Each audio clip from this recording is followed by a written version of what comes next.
ओम नमः शिवाय। कैलासराणा शिवचंद्रमौळी, फणींद्रमाथा भ्रुकुटी झळाळी, कारुण्य सिंधू भवदुःखहारी, तुझ वीण शंभो मज कोण तारी, तुझ वीण शंभो मज कोण तारी। नमः पार्वती पते हर हर महादेव। श्री काशीखंड कथासार अध्याय 24. या अध्यायात शिवशर्म्याचे जनलोकी व तपलोकी आगमन झाले। पूर्वी महान पराक्रमी बळीराजाने इंद्राचा पराभव केला। त्याच्या भयाने देव गिरीकंदरी जाऊन दडूनच राहिले। तेव्हा त्यांनी आपली शस्त्र दधीची ऋषीकडे ठेवली होती। ती त्याने कमंडलूमध्ये घातली। मग ते उदक पितेवेळी ती सर्व शस्त्रे उदकाबरोबर गिळली गेली। ती शस्त्रे त्याच्या उदरात जिरून गेली।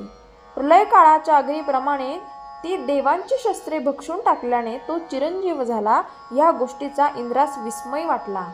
मग हे सर्व जाणून शंकराने त्याच्यापाशी भिक्षा मागितली असता त्याने आपल्या सर्व अस्थी दिल्या। तेव्हा त्यास आनंद झाला।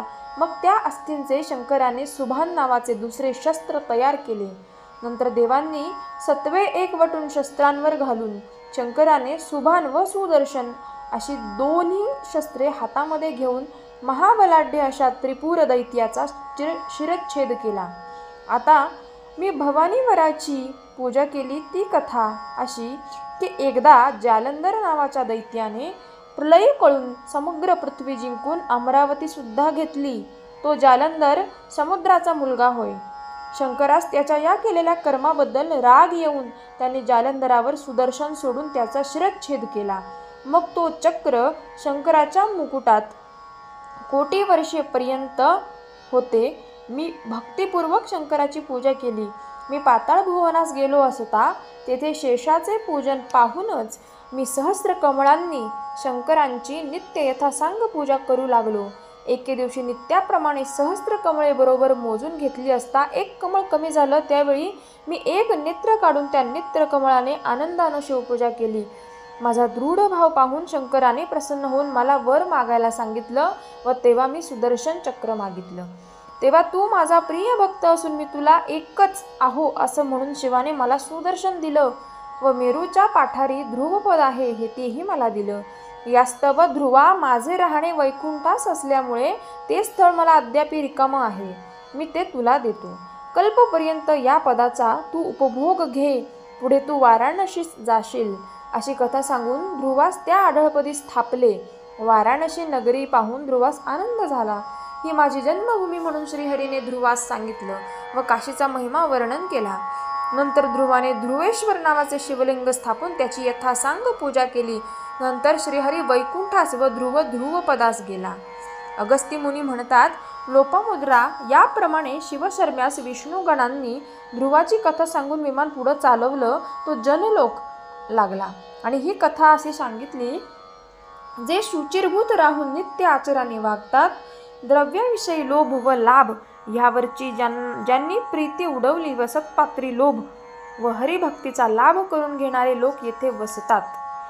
अशी जनलोकाची कथा सांगून विमान पुढे चाललं। तो महालोक लागला। मग सत्पात्र पाहून दान देणारे, सच्छात्र श्रवण करणारे, आचारनिष्ठा रक्षण करून भोजन करणारे, षड्रस अन्ने गरिबास देणारे, धर्मार्थतळी विहिरी बांधणारे पुण्यवान लोक या लोके वास्तव्य करतात। यानंतर तपोलोक लागला।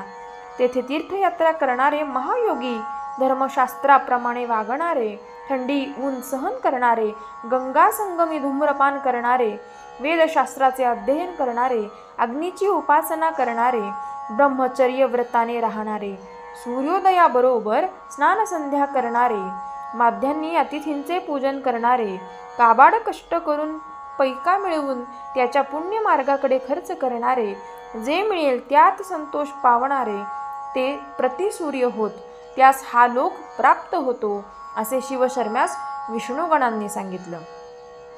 पुढे 25वा अध्याय सुरू होतो। यात शिवशर्म्याचे सत्यलोकी आगमन झाले। आता हे विमान सत्यलोकात आले तेथे घरोघर लोक गायत्री मंत्र जपत होते. त्यामुळे ते इतके तेजस्वी दिसत होते की त्यांचे तेज उगवलेल्या सूर्यासारखं दिसत होतं. सर्व बायका पतिव्रता व स्वामी भक्त होत्या. सोन्याची फरशी, घरोघर कामधेनू, अमृत प्यायला असे, सोन्याची मंदिरे, त्यावर झेंडा विजेसारखा चमकणारा, जिकडे तिकडे वेदाचा घोष चाललेला, असे सुंदर व तेजस्वी नगर पाहून शिवशर्म्यास आश्चर्य वाटलं. या नगराचा महिमा मला सांग, असं शिवशर्म्याने विनंती केली. तेव्हा विष्णुगण म्हणाले, हा सत्यलोक, याला ब्रह्मपुरी म्हणतात. येथे ब्रह्माची वस्ती आहे. सप्तर्षी त्याचीच मुलं आहेत. चारी वर्ण ह्याच्यापासूनच निर्माण झाले. हाच सर्वांची उत्पत्ती करतो. एक युग म्हणजे ब्रह्मदेवाचा एक दिवस होतो. मग प्रलय होतो. सर्व जीव जंतू प्राणी मात्र नष्ट होतो. मग पुन्हा ब्रह्मदेव नवी सृष्टी निर्माण करतो. ब्रह्मदेव 100 संवत्सरपर्यंत विरक्त असतो. विष्णुदूत म्हणाले, शिवशर्म्या, तू विचारशील की हा ब्रह्मदेव तरी कसा झाला? तर ऐक. एकदा युग पावे तो म्हणजे 14 वराह कल्प होईपर्यंत शंकर समाधी लावून बसलेले होते. समाधी उतरून त्यांनी पाहिले तो त्यांना पूर्वसृष्टी पुन्हा असावी असं वाटलं.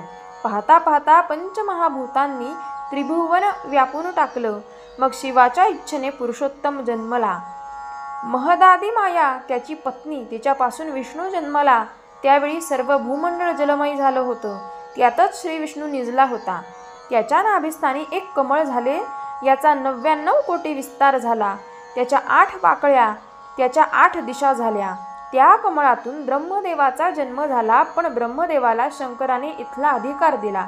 असे ऐकून त्याची भेट घेण्यास ते ब्रह्मपुरीला गेले. तेथे ब्रह्मदेवाचे तेज सूर्याप्रमाणे दिसत होतं. त्यांनी त्यास नमस्कार केला. ब्रह्मदेवाने विष्णुगणास कुशलवृत्त विचारला आणि विष्णूस नमस्कार करण्यास सांगितले. इथंही सर्व ठीक आहे असं सांगितलं. नंतर शिवशर्मा ब्रह्मदेवाच्या पाया पडला. त्यास ब्रह्मदेवाने सांगितले की तुला विष्णूचं दर्शन होईल. तुला तुझ्या पुण्यकर्माचं फळ मिळेल. तुला काशी, कांची, मथुरा, माया, अयोध्या, अवंती, द्वारका या 7 पुऱ्या घडल्या.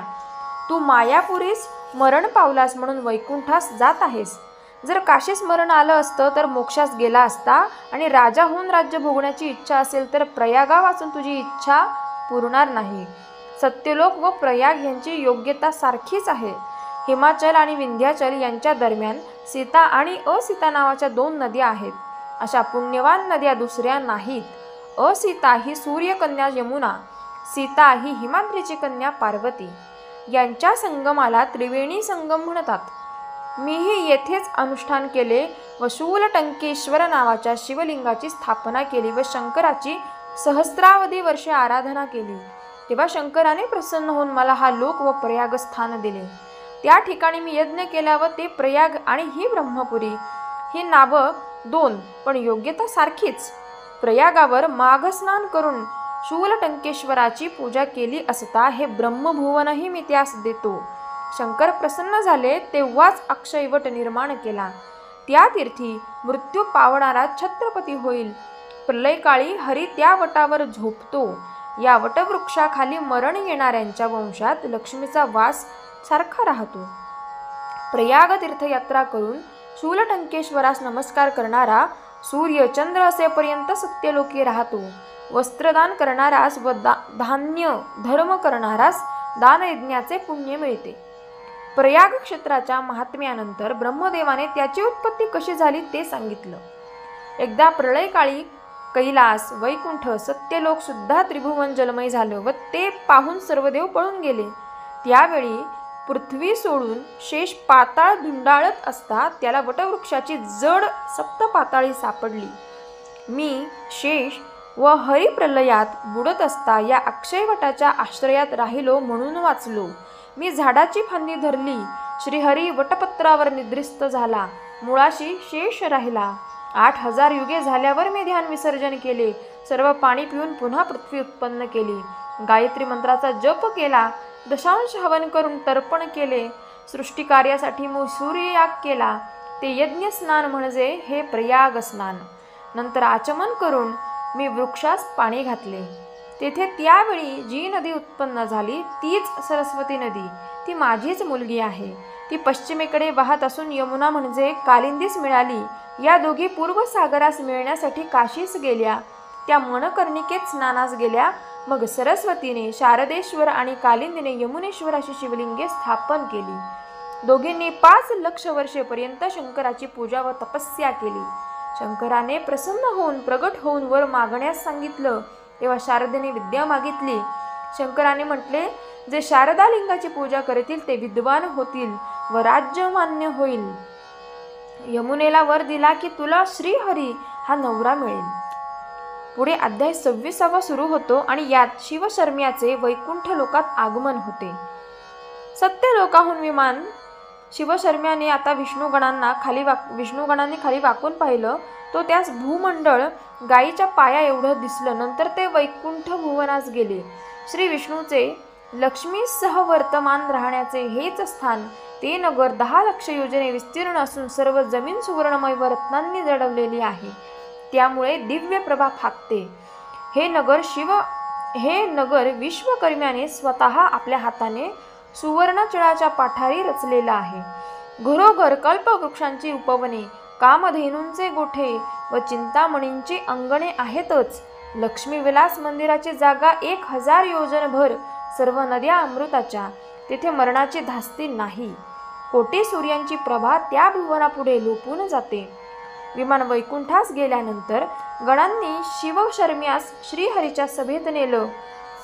तेथे सर्व लोक चतुर्भुज असल्यामुळे शिवशर्म्यास आश्चर्य वाटून विष्णू कोणता व आता कोणाच्या पाया पडावे हे त्याला कळेना. इतक्यात श्रीहरी त्याच्या भेटीसाठी पुढे आला व त्याने त्यास आलिंगन देऊन हृदय धरलं. शिवशर्मा हरीचे रूप पाहून चकित झाला. नंतर त्याने श्रीहरीची स्तुती केली की तुझ्या नामस्मरणाने माझा उद्धार झाला. तुझे चरण आठवून मी मायापुरीस देह ठेवला आणि तुला भेटण्याकरता वैकुंठास आलो. तुझी भक्ती पाहून मी प्रसन्न झालो. असे श्रीहरीने बोलून त्यास हाती धरून सिंहासनावर बसवलं व वस्त्रभूषणे देऊन त्यास हुबेहूब आपणाप्रमाणे केलं.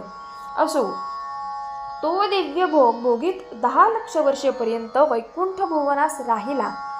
त्याचा पुण्याचा ठेवा सरल्यावर पुन्हा श्रीहरीने त्यास जन्मास घातले. तो शिवशर्मा नंदीवर्धन देशाचा राजा झाला. त्याने नाव ऊर्ध्वकमळ असं त्याचं नाव होतं. तो नीतीने राज्य चालवित होता. त्यास 10,000 पुत्र, 300 स्त्रिया व 100 कन्या होत्या. वैकुंठाहून निघतेवेळी विष्णुगण म्हणाले, शिवशर्म्या, आता तू नंदीवर्धनाचा राजा होशील. तुझी प्रजा सुखी राहील आणि तुझ्या राज्यात दारिद्र्य रोग असणार नाहीत व पापाचा तर लवलेश सुद्धा राहणार नाही.